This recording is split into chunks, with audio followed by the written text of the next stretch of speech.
All right, let's bring him in. Marc Topkin from the Tampa Bay Times. He's on the IL, but he took some time today. No video for Mark today because he's got a lot going on. And listen, I don't care about the video. I'm just glad you're here, and I'm glad you're okay, my friend. How are you, Topper?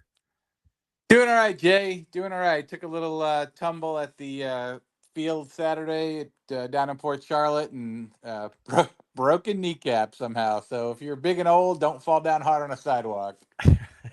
So, should we put money against you leading the league in steals this year? Yeah, I mean, I was gonna give Caballero and Chandler Simpson a run for their money, but I think that's probably off right now. Yeah, Yeah, no Esteri Ruiz for you for Halloween this year, my friend. That's for sure. not at Uh, all. I want to ask you this real quick, Mark, because I think you're such a unique person to ask this. Because people have asked me over the years, 10 years at iHeart, and now doing this. Jay, why do you go to all these games? Does it really make a difference? You're there all the time, going to as many Rays games as you can. What is that difference? Because you have covered games in the past from home. What does that give you? Because I think the listeners and the viewers of this program really want to know. What other than just being able to just have a normal conversation with guys, but what kind of advantage do you get by covering the games in person versus doing it on your couch?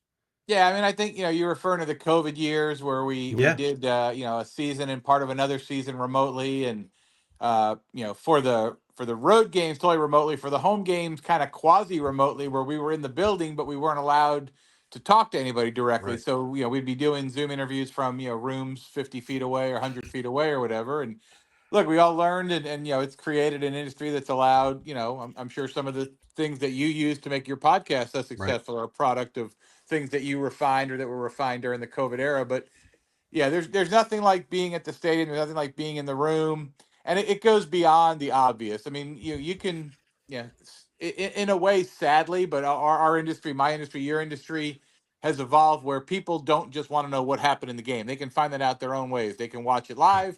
They can watch a replay. They can stream it. They can watch a very detailed 3D animation of it that almost looks like they're watching the game, right? I mean, so Hmm. you have to go beyond what happened in the game, and I'd like to think that we and I at the Tampa Bay Times and a lot of other people in our market do a good job of that. Why did something happen? What were the alternatives? What could have happened? As far as the actual game action, but also covering a sports team, and this is fairly obvious right now in the period of time we're in with the Rays, but goes well beyond the actual games. It goes beyond who's on the roster. Right. It goes beyond the roster moves. And look, being with the team allows you, to be around people that know things, that can tell you things. It allows you to see things happen. It allows you to notice, even something as simple as a guy getting called into the manager's office. It allows you Hmm. to have a sense of what players are becoming, but also, with major things that involve the franchise, being there helps. I mean, whether it's to get live reaction, going up and talking to a player or a staff person one on one that you have a relationship with, I'd like to think you're going to get better stuff than you are when someone's trotted in front of a laptop for a Zoom interview, right? So Yep. there's no doubt about that, and that access is a privilege I've had for the first 27 seasons with the Rays, covering them for the Tampa Bay Times, and hopefully as soon as this leg heals, we'll be able to resume here. I mean, I'm not ruling out opening day yet. I'm not sure if the medical people are on board with that yet or not. There's a couple follow-ups coming up tomorrow and another one on Tuesday, so we'll see what the initial report is. But yeah, there's no doubt in any of our versions of our industry of journalism and sports journalism, being there is just not matchable by being remotely. Even if you can get people on the phone, even if you can get them on a Zoom, even if you can text them and email them, it's still not the same over the course of a given day, week, month, whatever you want to look at as being there. Yeah, it's a great point. I mean, being on a Zoom call or watching it on TV can't really describe, Evan Longoria going out there before everybody else and doing his warm-ups. Willie Adamas getting out there and working with Rodney Linares, hearing the crack of the bat from Junior Caminero in batting practice. So that type of stuff is always disseminated with our friends over at the Tampa Bay Times. I said this with Colleen joining us the other day. Guys and gals, everybody out there, you know how much it is important to me to support local. Nobody more important than our friends at the Tampa Bay Times. We've had everybody from the Times here on the Jay Recher podcast. Please, you don't realize what one subscription does. So please go out there, buy it for a gift, buy it as a gift for somebody. But especially with baseball season right here, spring training, NFL free agency, and obviously with the hockey and everything going on with the stadium and all things Tampa Bay Times, go get a subscription today. I got one and I go there every freaking day, man. I don't know what I would do without it. Mark, the latest on the Rays Stadium, man, it's so crazy. I was at Jefferson High School last night with the legendary Pop Cuesta. He was talking to me about it, and you want to talk about somebody that's been around baseball for the last freaking 70 years or so. But I mean, just how this whole thing has come to be from, man, here to stay, shovels in the ground, the day of excitement to now. I mean, how can you put that into words? I don't know if you're under like FCC restrictions or not, so No, I better be careful as to what word I you're use. fine. But You're fine. yeah, let's just say a less polite version of messed up. Maybe starts with a consonant that's not really in Right. the alphabet. But yeah, look, it's a mess, and yeah, I don't know that you or I want to go through the time and the painstaking details of all of the blame and Mhm. all of it to be assigned. But I think it's fair to say there's a little bit of blame to go around to a lot of different people. Certainly the focal point most recently has been the Rays, and specifically, the owner Stu Sternberg, because they were the ones who had the final piece to this and announced that they were not going to meet the March 31st deadline to comply and go ahead with the deal. There are conversations going on to continue other avenues to resolve this. I'm sure there are. I think the most heartening thing, if you're a Rays baseball fan, and you've got to trust someone in this, right? And I think at Mhm. this point, I think you got to trust Rob Manfred, who's been pretty clear and pretty specific in saying that Commissioner of Baseball and who that he wants to keep the team here. They want to keep the team here. He's going to work personally with local leaders to try to make that happen. Does that happen under Steve Sternberg's ownership? Does it take a new owner? That's a question I don't think any of us can truly answer. We can offer opinions and thoughts, and fans have as well, but I don't know if any of us really know the answer to that at this point. There certainly seem to be some people out there who have groups or say they have groups that would seem legitimate options and maybe have better connections or better rapport relationships to get something done here. But it just, it's unfortunate that the hurricanes caused the incredible damage they did to our entire community. And obviously, a part of that was the Rays Stadium plans, things that the city and county had to prioritize as well. So, it looked done, right? I mean, we had the announcement, Yep. we had the press release, with the vote, we had the vote, we had the press release, we had the press conference. They had a party, and then they did the T-shirts. If you do the T-shirts, that makes it official, right? The Here to Stay T-shirts, they're out there. They did the T-shirts, so Oh, I thought it was done. I thought we would have a day in January. I mean, I'm not like I didn't pick a specific day, but like just in some family stuff for January. It's like, all right, let's kind of keep a couple of these, a little bit of this clear, because I think we're gonna have a groundbreaking to go to and right. cover, and kind of a cool thing to be at. I remember being involved with the groundbreaking of the Trop, and thinking it'd be kind of cool to see the groundbreaking of the second stadium, and now here we are, where it's I don't know if it's quite back to zero, but it sure feels like it's back to zero. Yeah, it's sad, man. I mean, being around baseball and just to be able to hear even somebody like Ken Welch, who's really put his face out in front of this entire thing, and even when things have gone up and gone down, he's been so vocal in support. And then what he had to say about the bridges being burned, you're like, oh my gosh. So I guess it's just kind of a wait and see, and let's try to build the Tropicana field back up and see if these other investors. I know I've been hearing the last couple of days, being around at a bunch of baseball fields here locally, that Joe Malloy and DeBartolo are certainly interested. But it's one thing to be interested, right, Mark? We've heard this for many years, that there's a lot of people that are interested, but you got to be able to put kind of your money where your mouth is to go from there. How Well, does and this it and it and it that and just to interrupt you for a second, and it takes two too, obviously, right? right? I mean, Yep. one of the Joe Malloy group has certainly been the one that's come forward, and with a name and with some connections. There's another group that says they want to do a bigger entertainment thing. There's maybe a third or fourth group that want to build in Tampa, but yeah, you have to first, the group has to be whole, be financially capable to do it, and they have to be able to engage with the Rays, who have to be Right. willing sellers too. So there's still a lot of this, like I said before, that I just don't think any of us can honestly answer factually until the Rays and these groups just even have conversations or not, if they've even had those yet of any significance. Yeah, no doubt. I did hear the other night that Joe Malloy has spoken to Stu Sternberg. I heard that from multiple people. But again, conversation is one thing. Actually engaging in a sale is completely different, because there's a lot of steps that go in that process. The team on the field, Mark. I mean, I feel bad because it's just like these guys have to deal with all the aftermath, and they're just kind of putting their hands up, like, dude, we're pitching and hitting and running and trying to play good defense and trying to win the division. How have they looked? I know before your injury, like how have they looked so far? I know it's not the end all be all, but as far as kind of the process is gone, I mean, other than Curtis Mead, who seems to, he fell out of a war, he fell out of bed and gets 2 hits every day, which is pretty wild. Who else has stood out to you so far in spring training? Yeah, Curtis Mead had a day where he got 2 hits and his batting average went down. So that tells you all you need to know about how good his spring has gone. Right. Yeah, he certainly has looked good. Some of the relievers have looked good. Mason Montgomery looks like exactly as he did toward the end of last year, where he came up and just was throwing lights out. There've been a couple other some newer guys that have impressed. Eric Orsi is a guy that Cash has mentioned a few times. Has had a good spring. That he came back in the Siri trade. Mason Englert, who they got right as the start of spring training, he's looked good too. So there have been a couple of newer guys. Eloy Jimenez has had his moments, but we kind of went into this thinking it was going to be he versus Curtis Mead for a spot.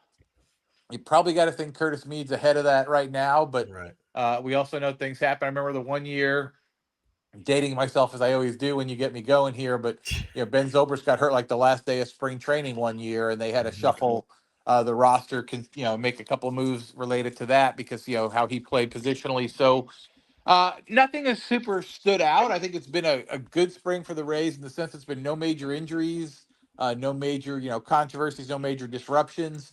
There's certainly some players that they're counting on offensively that haven't shown much yet, and they're gonna.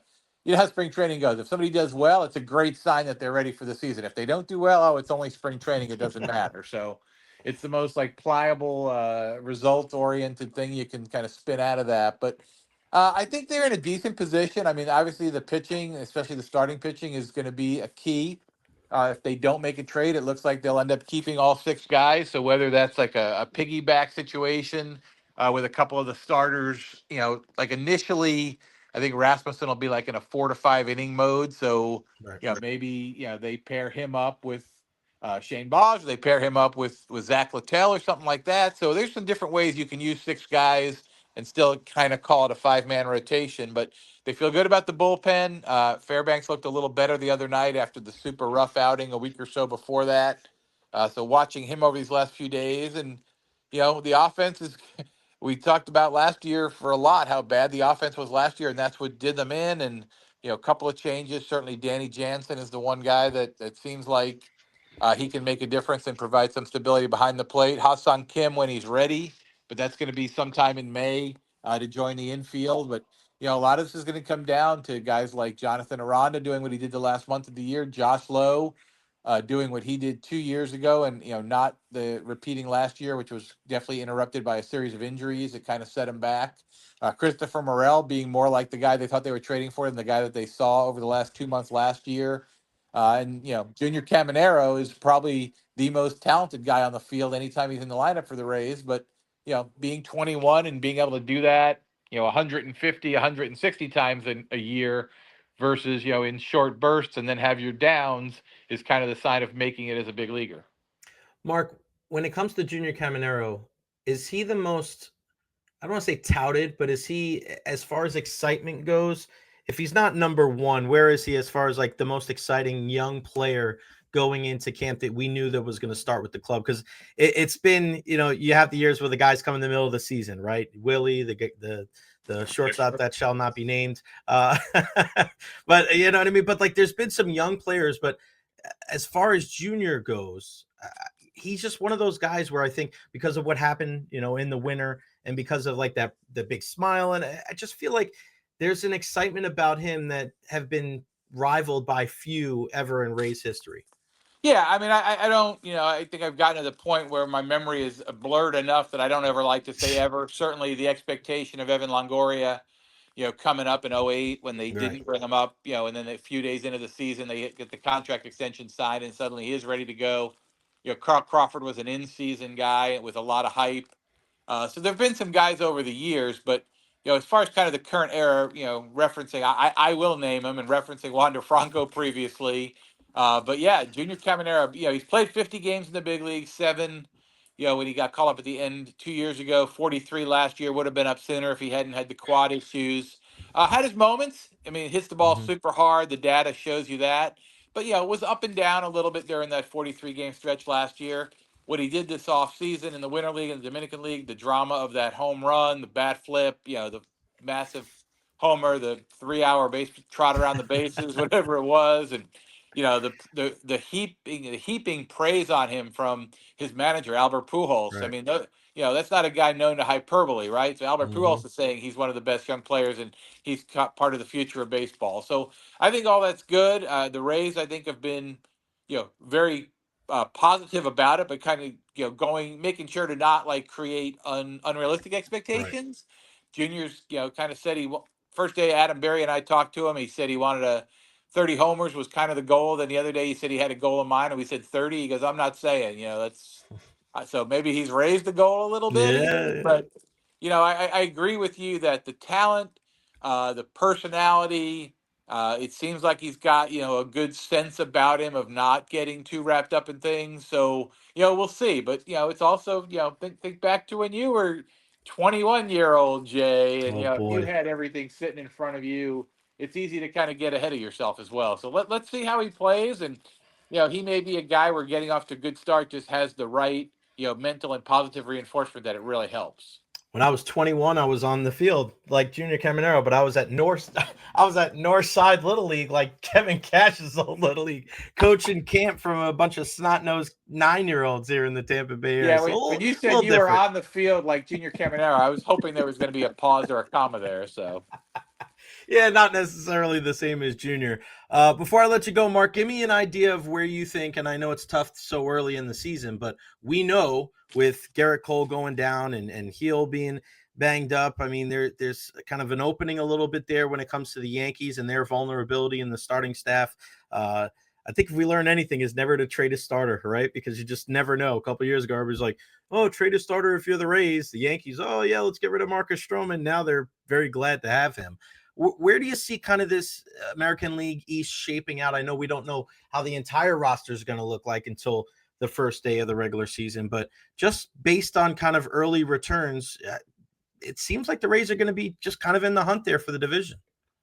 I mean, I think so. I think this is a year where you can make a case reasonably legit, logically for any of the five teams. Right. Yeah, I think everybody's got a flaw, and I think everybody's got some strengths. And Boston's obviously got some good lineup pieces and some starting pitching, but there's some questions about their bullpen. Baltimore's got the young offensive players, but there's some questions about their rotation.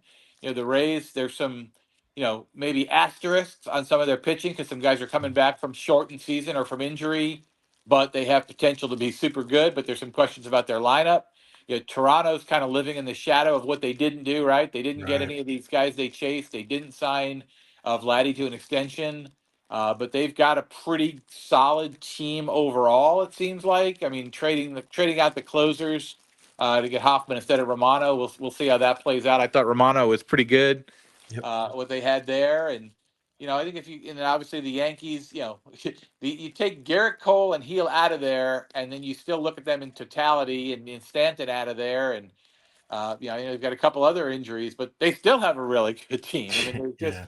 a lot of depth there, a lot of talent. Max Fried ends up being a great addition, obviously, especially with Cole going down. You still have an ace to pop right in there to go with the other guys. So I think as we sit here today, it could be a five-team race, and two or three make the playoffs, and it goes all season. It could also be a race that gets determined by what in-season moves teams make. Right. Yeah, we don't know what Boston. They have just as good a chance of coming first as they do in last. That just seems to be kind of the pattern of the way that they've been going. Yankees lose some players, but they gain facial hair. What did you think of that? That's kind of that was That was kind the of like, day. oh, it happened, huh? Wow. Yeah, that was the day the Rays were there. That was the first day of spring training, and the kind of word came out like, "Hey, the Yankees have a big announcement, a press conference coming." You're like, "Oh, I wonder what this could be." And I was like, didn't have allowing facial hair on the bingo card, but I did see somebody in the Twitter universe or the X universe saying that they shouldn't, that once they did that, they suddenly had started having a bunch of injuries, including Cole. So they messed with the George Steinbrenner karma by going against one of his wishes. So we'll see if that theory, the curse of the no facial hair, ends up getting some legs. They didn't pray to Jobu right here, buddy. They didn't have any praying to Jobu like they There did in you the Major go. League movie. Marc Topkin, Tampa Bay Times, TB Times _Rays. Again, guys, I can't stress this enough. Support local, and especially during baseball season. Baseball is the heartbeat of America, day in, day out, night in, night out. Doesn't matter where the Rays are. Marc Topkin is usually there writing some incredible stories. He is there all the time, and it's not just the same old, same old. Here's the recap of the game. These are unbelievable stories, and I love just every little anecdote and all the different notes that Marc puts together to keep us abreast of the situation with the team. Nobody better, and in my mind, the best baseball writer in the country. Marc, appreciate your time. Get well, my friend. I hope you're there for opening day. Have a great rest of your week, buddy. All right, buddy. Thank you. And thanks for all your kind words. You got it.